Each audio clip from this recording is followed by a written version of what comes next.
Hey over there, Joe Lunchbox. Enjoy Nightingale. And today we've landed right here in Forest Hill, Queens, New York. Because today we have a very good treat. When it comes to music, one of my 3 favorite bands of all times is the Ramones. And in case you didn't know, Forest Hills is where punk rock started, is where the Ramones are from. And we figured, let's take you around all the Forest Hills locations, share with you all these amazing spots that inspired the band, or spots they hung out with, practiced, met, everything Ramones and Forest Hills, and share them with you. Obviously, New York is a big city. There are spots down in Rockaway Beach. There are spots in Whitestone. Tons in Manhattan, like the CBGBs, and where album covers were photographed. But today we are centering around Forest Hills. Hopefully you like the Ramones. Hopefully you are intrigued to learn about these spots, hear about these boys from Forest Hills. Well, they weren't all, some were immigrants, but grew up in Forest Hills. And share this adventure with us. If you do, you should like this video, subscribe to our channel, comment down below. Maybe one day we will hitch a ride to Rockaway Beach and show you some stuff there. Would you like one day us to go to the city and share those locations with you? Maybe. But today, Forest Hills. I think, Joy, you're ready to get started? Yeah, let's do this. Bye. No. It's, hey ho, let's go. Step right up, let's go for this ride. We figured there's nowhere better to start than right here at Forest Hills High School. As you can see now, the road sign says 110th Street, the Ramones Way. That's because all 4 members of Ramones went here.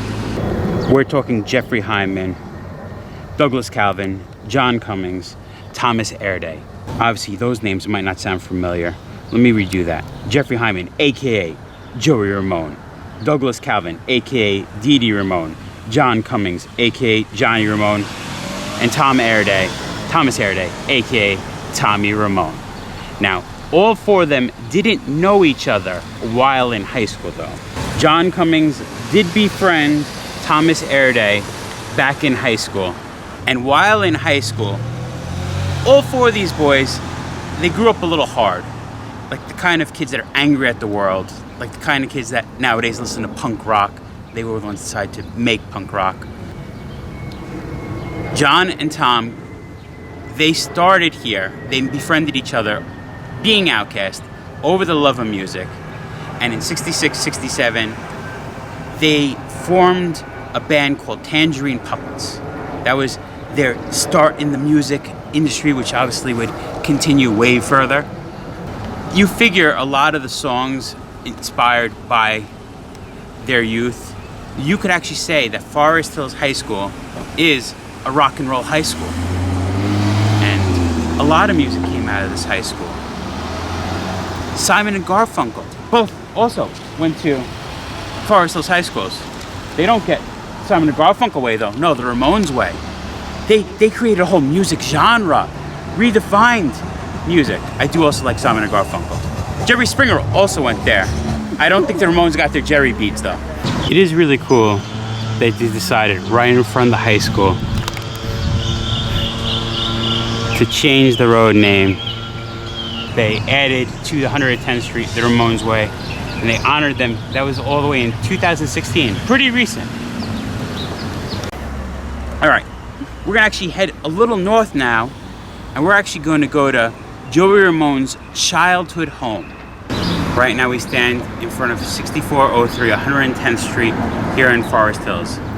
Now, Jeffrey Hyman was born in May of 1951, but in 1953, his family moved to this house over here. Now, these were some of his formative years, but in 1960, his mother and father split. The mother moved the kids to Howard Beach.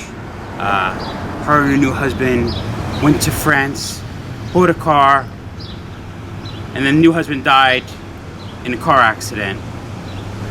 And then her and now had 2 sons, had to move back by 1965 to Forest Hills. This was his childhood home though, so we figure memories that were made, I mean, parents back then, that's probably really hard on the kids. Divorces didn't happen. Kids would have been ostracized in school. And like I said, all four of the Ramones, those that we're talking about today, that started here, had hard childhoods. Some, like Dee Dee, he was from Germany. His father was an alcoholic. His mom moved here when he was 15 to get away from the alcoholic father. Other ones had very strict parents. There was abuse in families. A lot of them had really tough upbringings because that they wanted to rebel. And right around the corner is one of the spots they rebelled. Let's go check it out. Lots and lots of dogs barking. Right off the Grand Central Park, we have Underbridge Dog Run. See the road here, and then past that is the Grand Central Parkway. So back when the Ramones came here, this wasn't a dog park. Once they knew each other, rebellious young men, getting into all their groovy things, they would come, not to Joy, to the dog park, which wasn't a dog park, but that bridge was over there. They do groovy stuff like sniff glue, and legend has it, I'm not gonna say they definitely sniff glue, and they'd go up on this bridge and throw rocks at cars. You know, kid stuff. Shenanigans. Like I said, angry young men, revolting. Obviously they changed the direction into music, but this was one of the spots in their formative years, so we wanted to bring you here and share the dog park.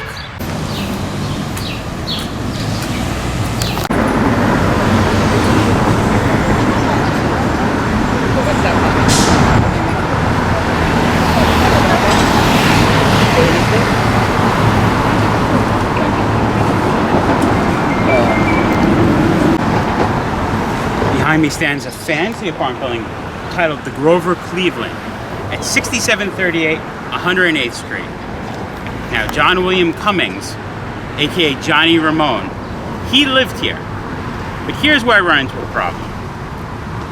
There is some conflicting stories. And I try to do research when we do these videos, and it's hard when you look at so many sources and they don't always line up. So, there is two possibilities.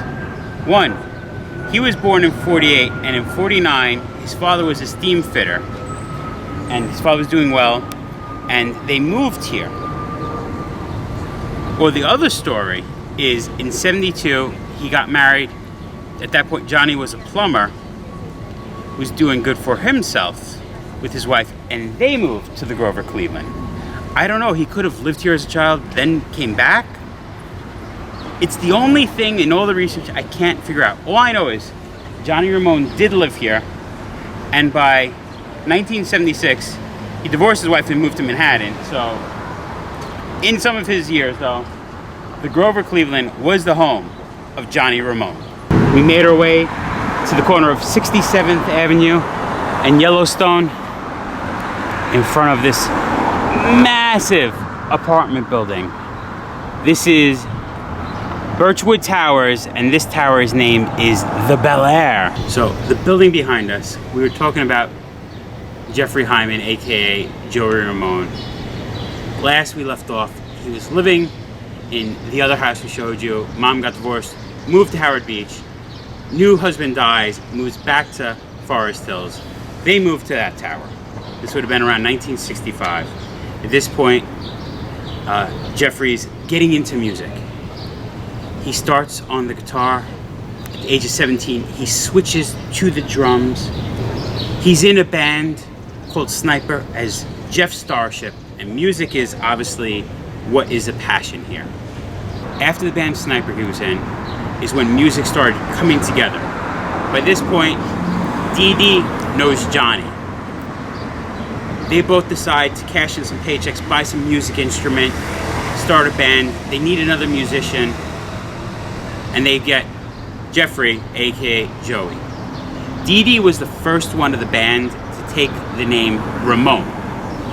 It's supposedly based off Paul McCartney, because when Paul McCartney would tour, he would check into hotels as Paul Ramone without the E. So they added the E. He was the first one to be Dee Dee Ramone. Obviously, whenever the other people of the band formed, they all took the last name Ramone. This building also is the inspiration for the song Beat on the Brat. Now, Joey started realizing other Queens residents, he looked at them as snooty. And he said, a typical rich kid running around this Birchwood Towers playground and annoying everyone. That's what made him think of the song Beat on the Brat. That kid that was in that kid in the playground would have been that kid that they would have wanted to beat. The Bel Air, Birchwood Towers. It's a crazy thing, Joey Ramone lived in this building, apartment 22F. Could you picture those annoying kids running around the halls, running around the playgrounds? Beat on the brat, beat on the brat, beat on the brat with the baseball bat. Oh yeah, oh yeah, oh. If you come check out these spots, which I think you should, just know, Forest Hills. Named that for a reason. There's a lot of hills. Wear your walking shoes. Put in your steps. Definitely getting our steps today. If I have to put my emergency brake on the car to park, you know there's some hills here. Or the Fitbit count or whatever it is. I don't got one of those. Estimating. A bunch. We're gaining elevation. Joy Penn to your left. We're standing on Queens Boulevard, a busier road, but that scaffolding right there is because the building we want to show you has been torn down and this new tower stands in its place. Because on that next block at 9887 Queens Boulevard, there was a shop called the Art Garden. This was owned by Charlotte Lesher. That is Joey Ramone's mom. Some people called her Mama Ramone. Now, it was an art shop, a framing store, but it had a basement. And that basement was important because that is the basement those boys started to practice. I don't know if they started practicing late 73, early 74. All I know is March 30th, 1974, they had their very first gig. It was supposed to be a 20-minute set that people said was terrible, but I don't care. It's the start of the Ramones, and they started there. Now, where we left off though, at Joey's apartment at the Bel Air, we knew that by now, Dee Dee Ramone and Johnny Ramone and Joey Ramone are forming this band. When they formed, Tommy wasn't originally a member. He was actually their manager. The problem they had was Dee Dee was the bass guitarist and lead vocals, and soon after they realized that, I guess it's like walking, chewing bubblegum, Dee Dee was just going to stay as bass guitarist, and Joey, who was the drummer, was going to become lead vocals. So now they needed to have a new drummer. They had auditions, and Tommy was trying to show the people how to play drum. The problem is, everyone that played drums, back then music, the drummer would always match the bass guitarist. That didn't sound right for the Ramones. They needed a drummer to match the guitarist. When they were auditioning these people, Tommy kept showing them how to play. Eventually the band was like, you know what? How about you stop managing our band, because you play the drums better than anyone we're auditioning, and you become the drummer. And that's what happened. That's how all four members became the Ramones.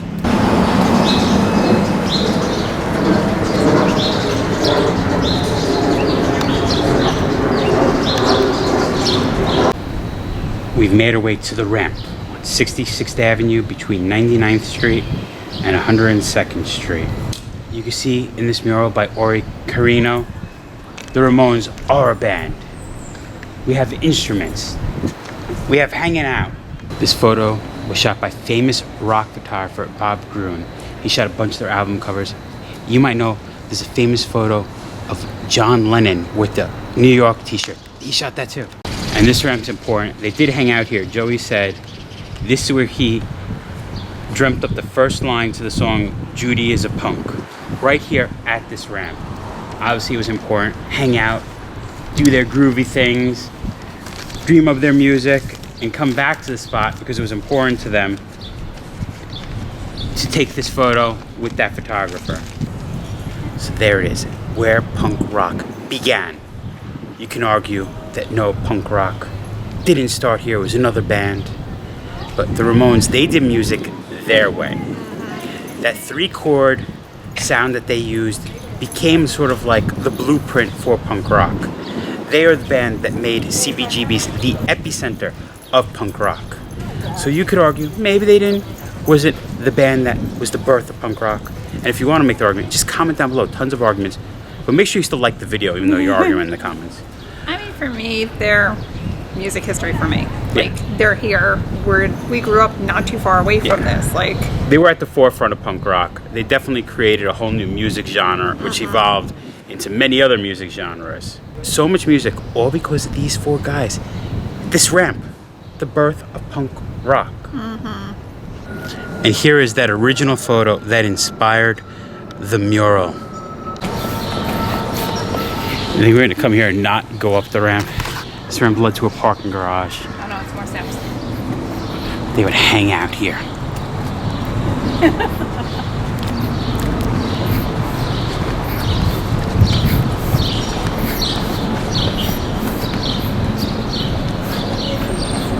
It is pretty cool.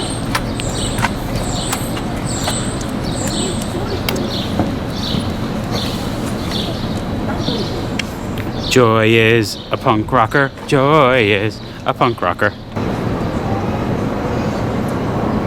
We just need 2 more members to start a band. So there you have it.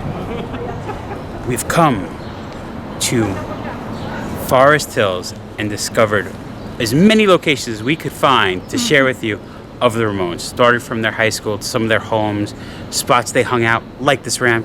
Sadly, a new big building where their studio once was, practice space in Joey's mom's art shop's basement. We've done it, Joy. We found the Ramones locations. I think we could call it. I think so. The Ramones locations here in Forest Hills. Been there, done that. Remember, folks, safe travels Good eats. and live life. You stayed to the end of the video. You earned your extra credit. So I'm going to tell you something. I know you've all been watching this video and going, you're doing a video on punk rock music, the Ramones. And the question you keep asking is, A tie-dye shirt? Joe, why the heck are you wearing a south of the border tie-dye t-shirt? The tie-dye shirt. And I'm going to answer that question for you right now. See, in high school, I had a very limited knowledge of music. I listened to what my mom and my dad listened to. I listened to stuff like Simon & Garfunkel, Billy Joel, The Beatles, James Taylor. My cousin, when I was young, got me into Guns N' Roses and Grateful Dead. But I really didn't get into the punk music genre until I got into high school. And I became friends with a kid named Steve. And Steve loved punk rock. So, in sophomore year of high school, a bunch of my friends that were in video class made a movie called Sophomore Rage, where they had to kill one of the teachers, then there was witnesses, and this whole thing that probably now couldn't be made, but it was made then. And there was a scene of them walking through the park, looking all tough, and Steve, back then, dressed and acted like Sid Vicious. He had spikes. I know, the other band from overseas, the chain with the lock, but he was the one that got me into punk, and he was wearing a South of the Border t-shirt in that opening scene of Sophomore Rage. So when I think back to where I first fell in love with punk rock music, learned about punk rock music, I always think of Steve, and I always picture him in a South of the Border t-shirt in the beginning of our school movie Sophomore Rage. So today, if I'm doing the Ramones, I had to wear a South of the Border t-shirt.